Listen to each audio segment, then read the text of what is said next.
all my relations. I'm so happy that you're here today. It's going to be a really wonderful conversation that happens here. My guest is just incredible. And as you know, when you come here, and hopefully this is not your first time, and if it is, welcome. This is where you can hear from Indigenous elders, younger and older, who have so much to share with us, so much wisdom, and they do that with such love. And it's so people are feeling that as they come here to the Four Sacred Gifts. Let's see. The other thing I want to say is to introduce an elder, Apela Colorado, a grandmother, a sister, and someone I just wanted you to know before I go through all the list of, there's so much, what she's done. She was critical to me decades before she knew it.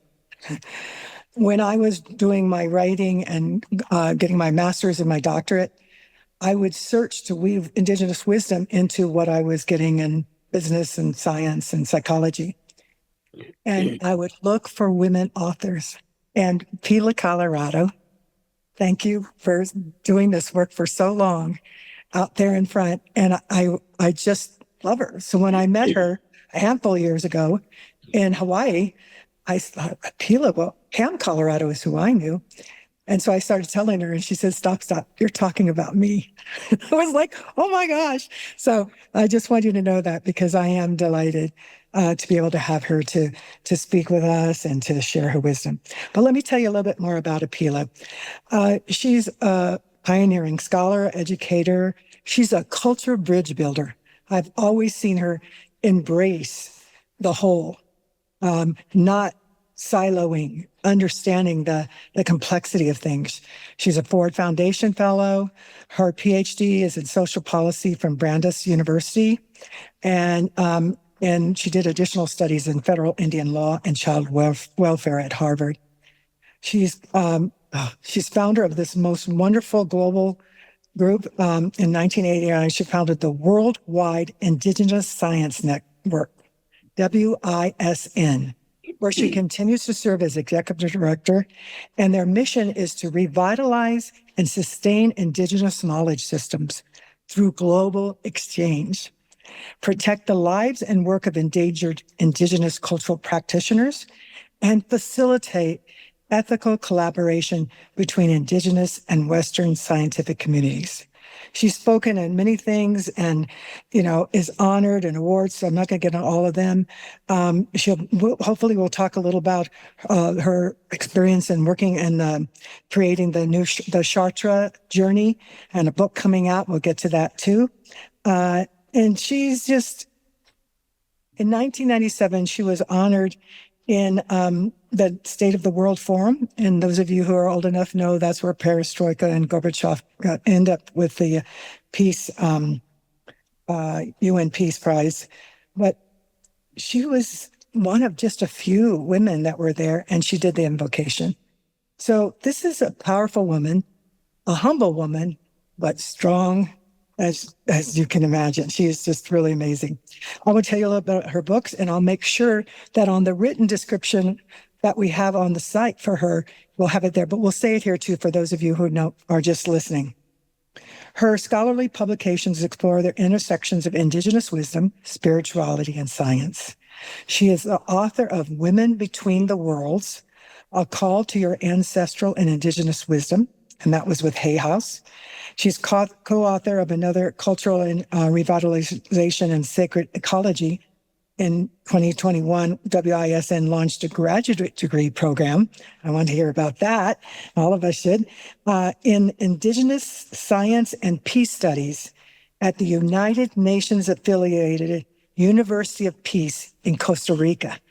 And that she started in 2021. So this woman does not stop, this elder grandmother, So listen with the softest part of your ears and expanding heart, because I know you will come to love Apela and respect her as much as I do. With that, Apela, I would love if you would open us with a prayer, a blessing, and I'll have my smudge going. Oh, thank you, Anita. Greetings to everyone listening, and as you're listening, I am lighting my smudge, my people, which is cedar, and I'm inviting you at your own home to join me in this prayer this morning with Anita.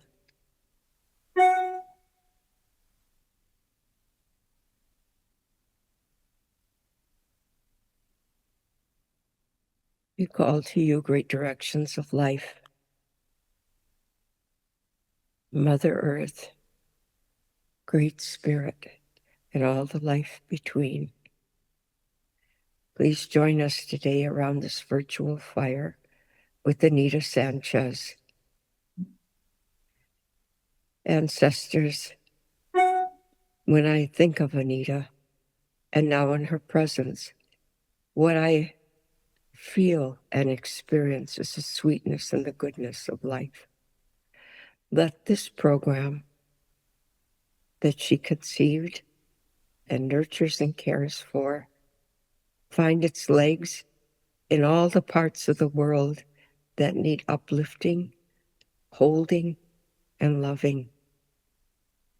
And may the love that grandmothers carry and embody, hopefully myself as well, may that love reach around the globe so that the people really suffering today in Gaza, in South Sudan, in Ukraine, in various Native communities about the world, facing violence, terror, food insecurity, may the conversations that we have in this virtual way bring comfort and sustenance for all our relations. So, Thank you. It's beautiful. I just always have to take a breath after your blessings. Yes. So there is so much as people listening about Apela. I think it's important for us to know a little bit about her background. So I would like you to share in your early years, and you make whatever that is, that time frame, maybe up to 20, 25 something. What was important in that journey that has impacted you now? Just share what you think that the people would want to know. well, it's a long life. I'm 70 now. So going back in time, there are two things, I married a Hawaiian man and I lived here half of my life. So a lot of my thinking is shaped that way. And one of the mentors I had, Hale Makua, whenever he would talk in the Hawaiian way, and the positive polarity and the negative polarity, because Hawaiians exist because of double-hull voyaging canoes and a platform in between. A canoe is, the two hulls represent the polarities or the dualities in life, and the pola, or the deck that connects the two, is equated with the planet Venus. So basically, the polarities are joined through love, which brings us back to your life and your work, Anita. It's not so ephemeral as that, because when you're on a voyaging canoe and you are navigating across 2,000 miles of open ocean, how you get from one place to another place depends on deep knowledge about the ocean, about the clouds, about the fish, about the winds, patterns of winds, movement of stars, and then that interconnection between self and the larger reality, all coming together here in the heart. Sounds easy, but it takes real discipline and sacrifice to get ourselves into that place. So, excuse me. So for me, looking at my young years, I am thinking on the negative and the positive polarities. On the negative polarity is that I grew up in a lot of alcoholism and violence and isolation. That's the negative. On the positive polarity, I grew up in an ecosystem that was almost intact. I grew up in the North Woods of Wisconsin, and I may be the last generation in the United States where we had at first, no electricity, no television, no radio, all that would come. The radio was available, but we had no broadcast within no station we could pick up. So, no television. So, no social media, no computers. When we wanted to wash clothes, we went to the stream. My mother and aunties, and they got water from the stream, built a fire under the tub, washed clothes that way. At night, in the deep of winter, and you hear the winds howling around the house and snow is piling up, I could hear the call of wolves in the distance. Um, and in spring and summertime, watching the deer come to the lake and drink water and see the babies, the fawns, and the renewal of life. I was really blessed by growing up so embedded in nature, and where, like, every kind of every hardship we have in life, if we are able to come to it and find that love connection between the two, if we are able and if we're supported, like what you're doing in these interviews, like supporting the listeners and the listeners supporting you and me, even though the time is different. It's only different chronologically in Western time. It isn't different in Indigenous holism. It's now, right now. So coming together that way, then we're able, with blessings and with prayers and with deep study and contemplation and sacrifice, we're willing to face the shadowy side of our lives, and it becomes a power. For example, one of the things that happened to me growing up with a lot of alcohol and violence is that anyone who's been around it will know now what I'm saying.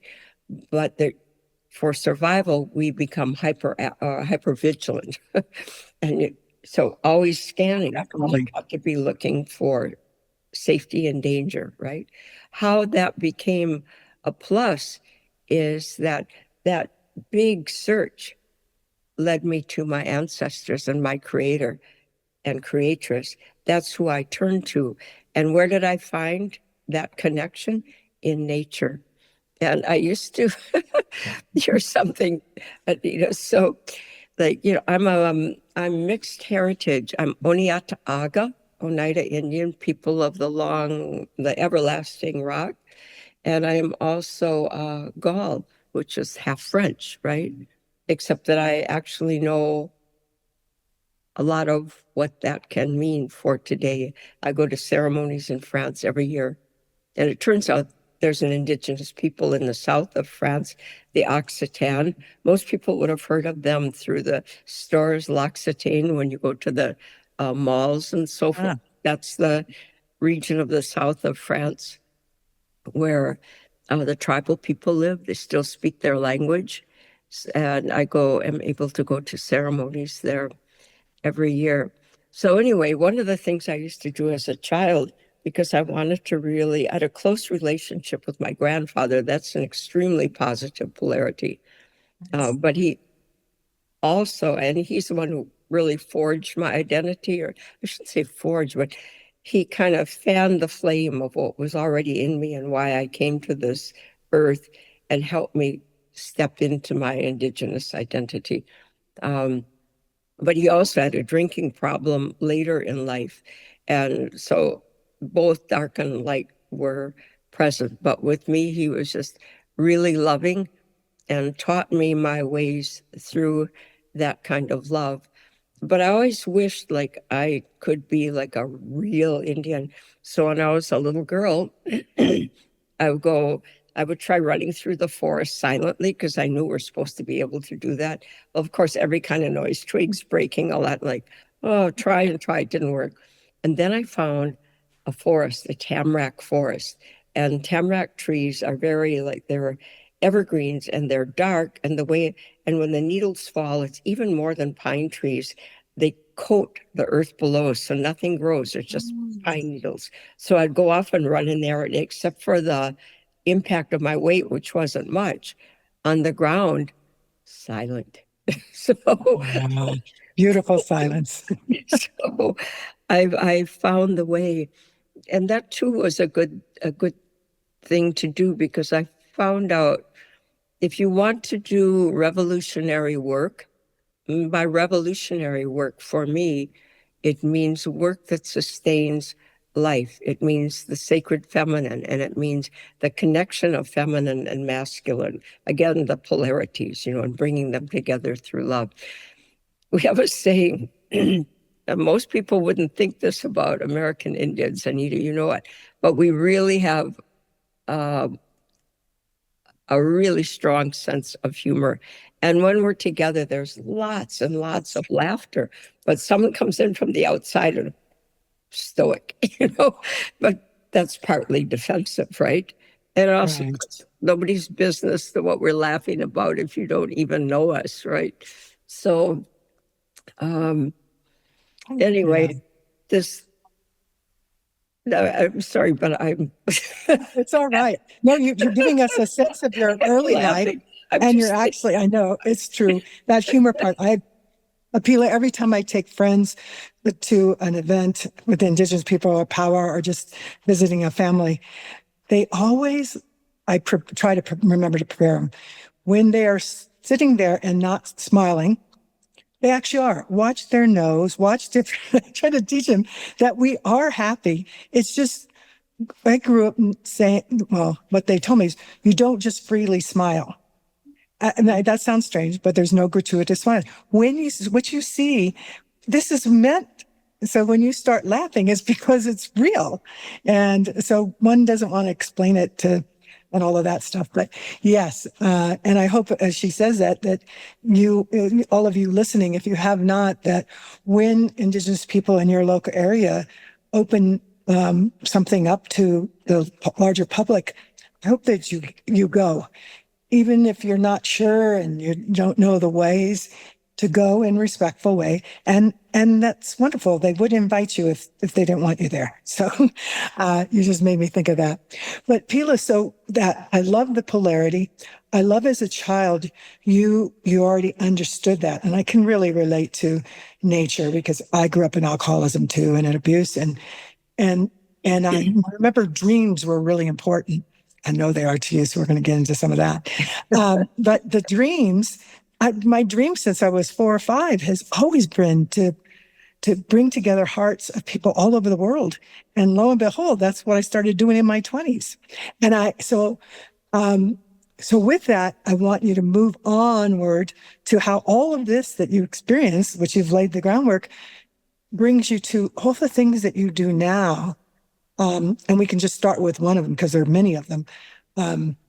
So how does that bring you to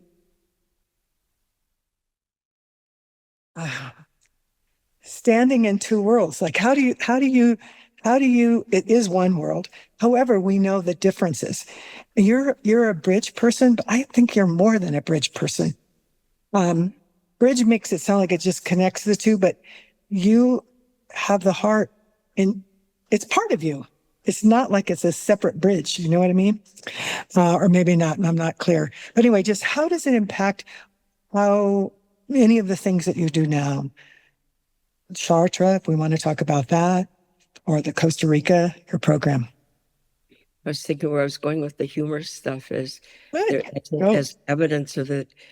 We have a saying, if you want to do something good, you have to be sneaky, right? And there was a time too, another example, I was in Alaska during the pipeline days, and there was a meeting with Indigenous local people with Bureau of Indian Affairs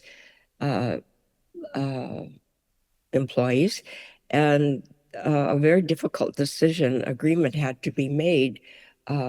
A local native village said, you can't build a pipeline here because this particular piece of land, it's so culturally and spiritually important. Anyway, it had been really contested and going on and on and on.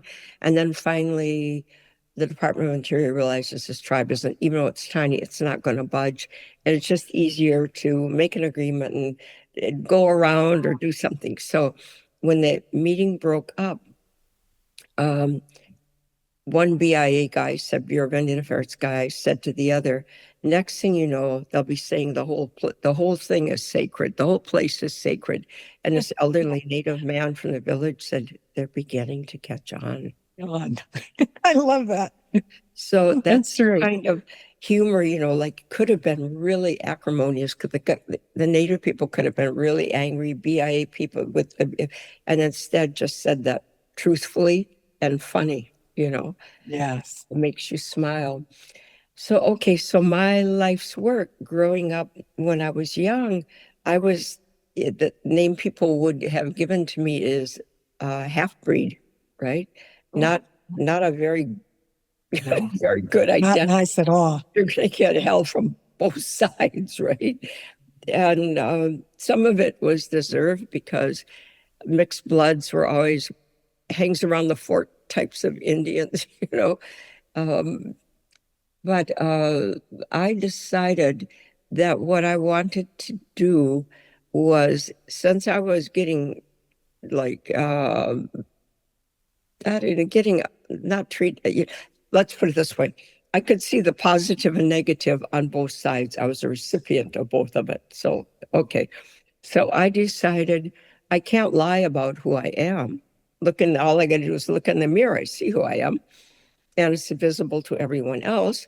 So something in me, maybe my grandfather's love, made me say, I'm going to claim that space and I'm going to dance in that space. That's on a good day, right? and then there's the work, what's it, the Buddhist saying something about chop wood, haul water kind of thing. Yeah, there's all the work. Yes. I heard the Dalai Yes. Lama on a show, His Holiness, say the other day that people love to be initiated, but not so interested in the teachings. So on this show, he was doing the teachings first, which was a gathering of thousands. He did the teachings first, and then at the end you could have the initiation. So, Smart. all right. So here's what I have to offer the listeners, our community here. Is my life has been dedicated to the indigenizing of reality, the re-indigenizing mostly, and looking for a way that the two worlds, the polarities, can be indigenous and non-indigenous, or west and east, whatever polarity you want, whatever separation you're feeling in life that has shaped your life and caused pain and heartache for you. Whatever those separations are, how would we bring them together? So that was my problem that I faced in life. And I found out something really wonderful. So I would go to sleep at night and I would hear the violence and the fighting and the arguing. And it was so what happened to me to go to sleep is I would have deep, deep fantasies and then go into dreams about healing my family. And I would imagine every way I could heal my family and my community, this way, that way, with every single day, right? And this is what happened to me. I knew I was half French, and my grandpa even spoke French. But I didn't know how that could possibly link with my Indigenous heritage. And I tried to deny it for a long time. And no, I have to claim it. So I got to France when I was 19, and I couldn't find anything except being there. Then I didn't get back until my 40s.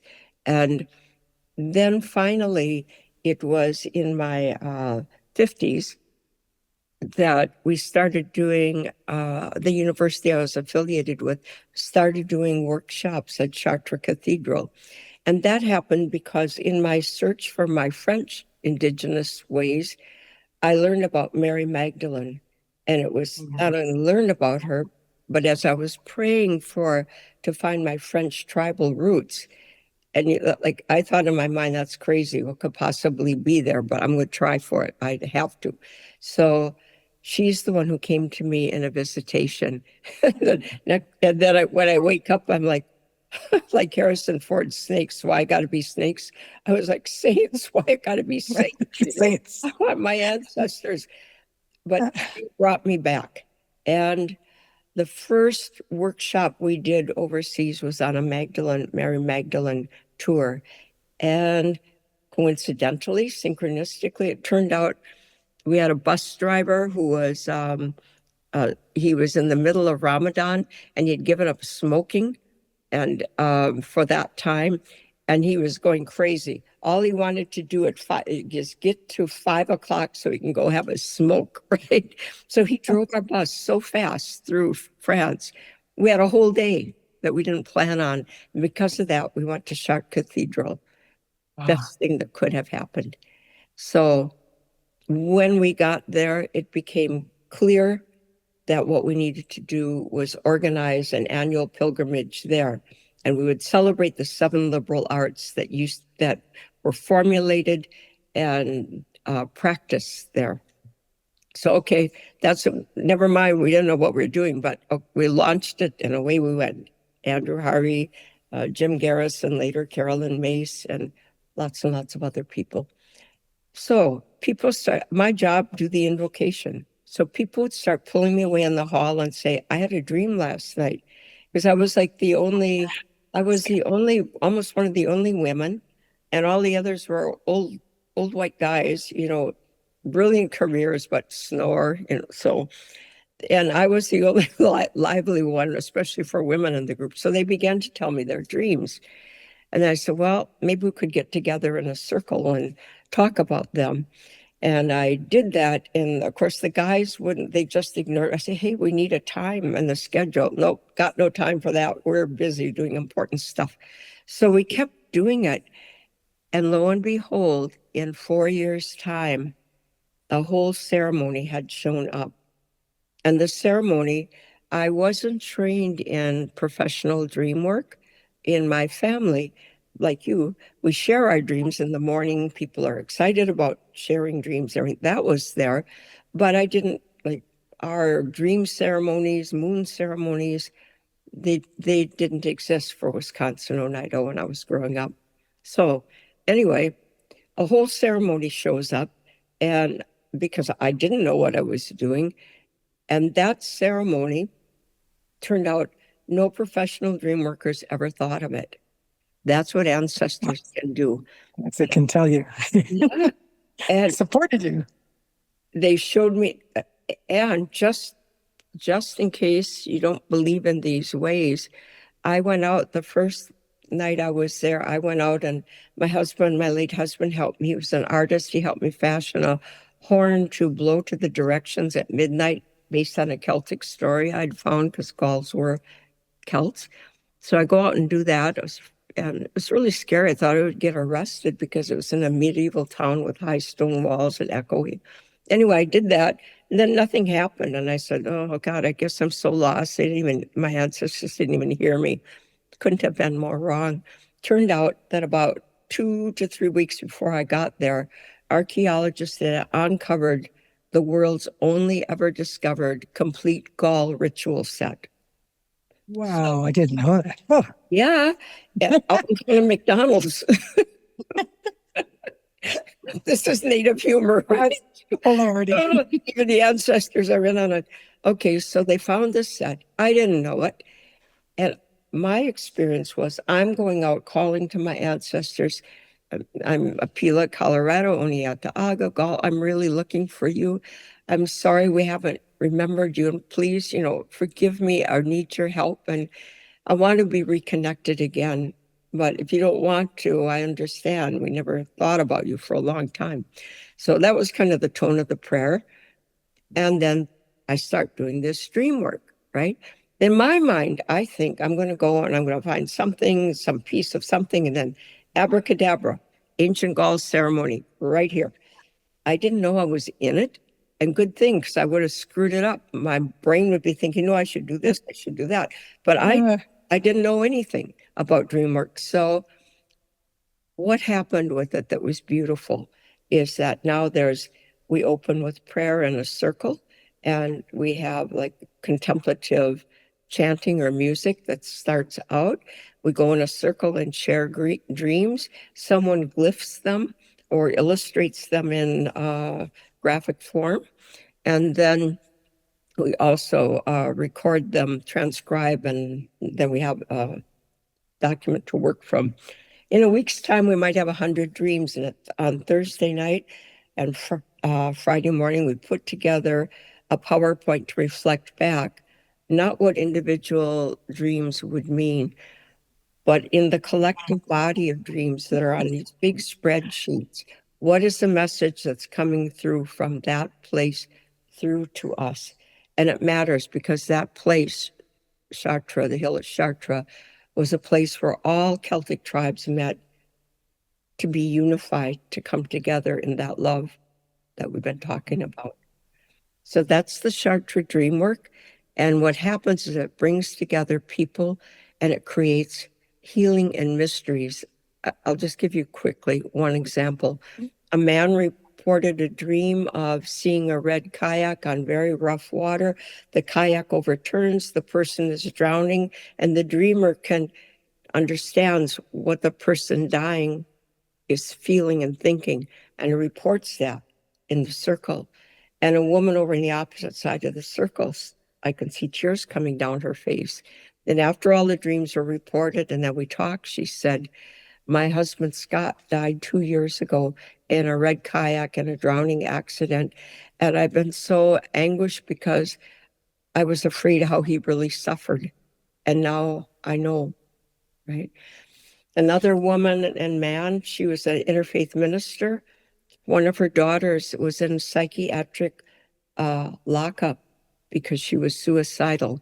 And the woman and her husband had come to Chartres, to pray for the woman, to pray for their daughter and be a part of this gathering. A dream came to her. And the dream was her daughter is on a gurney, covered with a sheet. Mm-hmm. She's standing there and she puts her hands on her daughter's head. And she looks at the end of the table and she sees Our Lady standing there. Wow. And she looks down at her fingers and she sees pulses of light between her fingers and her daughter's head. That was the end of the dream. After she has a dream, she and her husband get up, and there was a message from the psychiatrist at the hospital saying, your daughter has just come out of it as if nothing ever happened to her.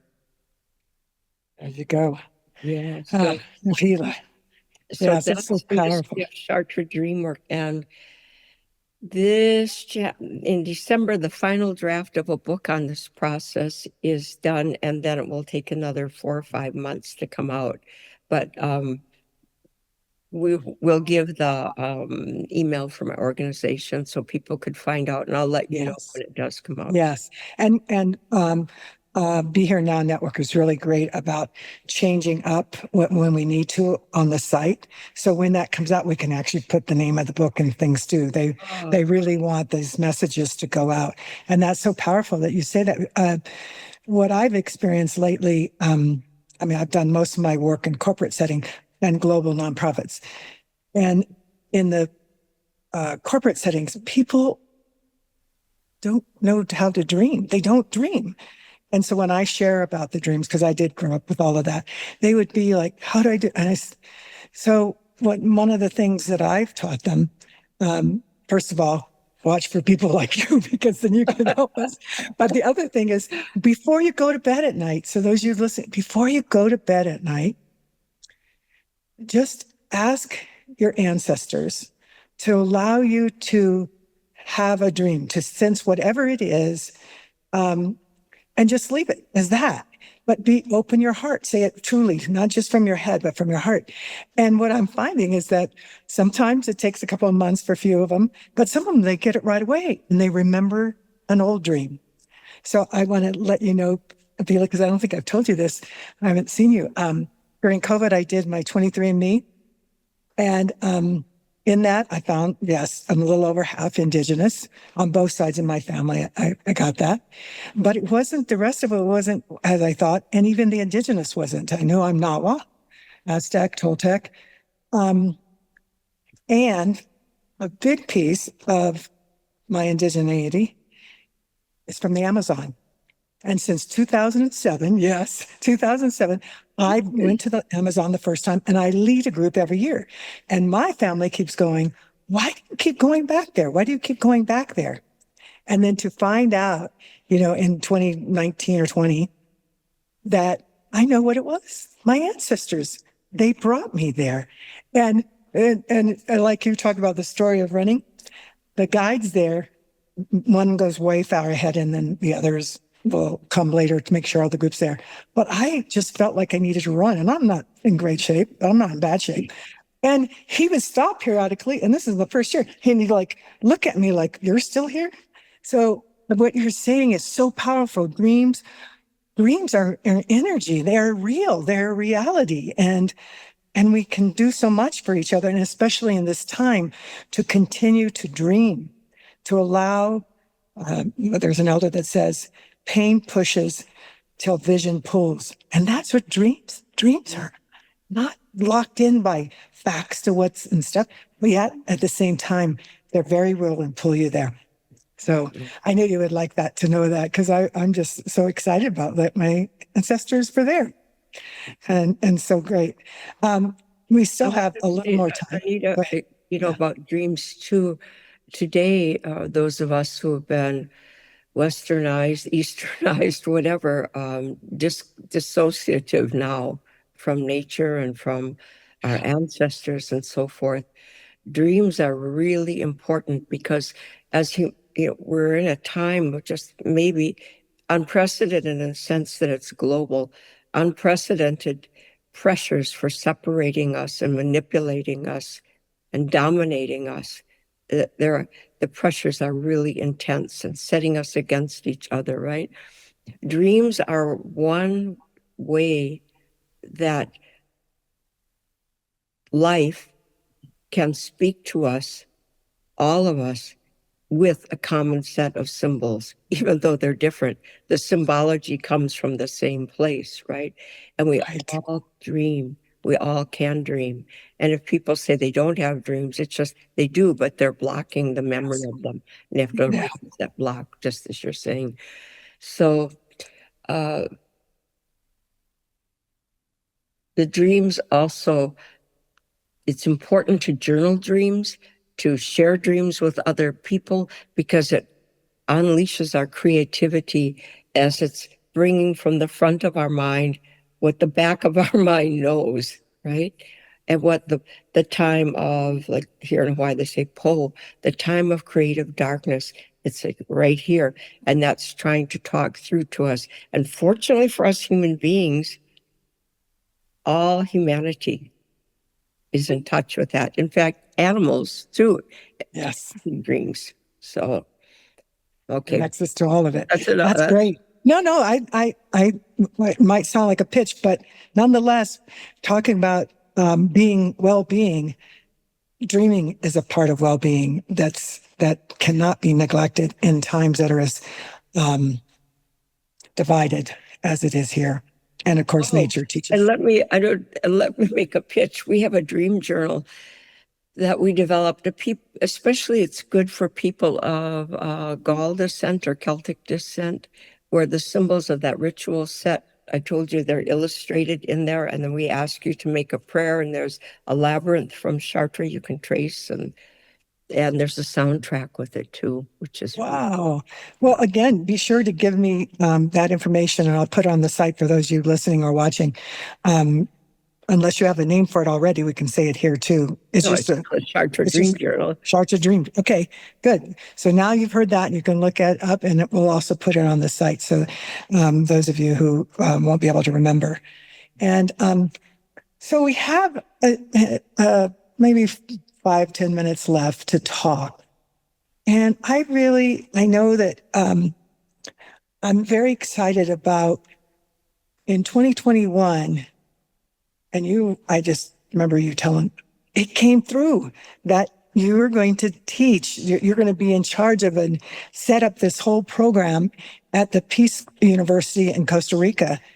And then who comes there and what happens and what is your dream? Not just for it, but your dream. So first, just what happens there, so people know, and then I want to make sure we find out what your dream is now. So thank you, Anita.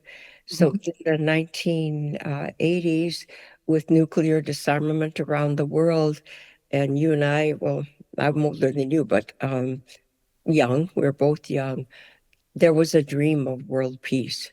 And in that dream of world peace, some visionary people decided to create a university dedicated to that.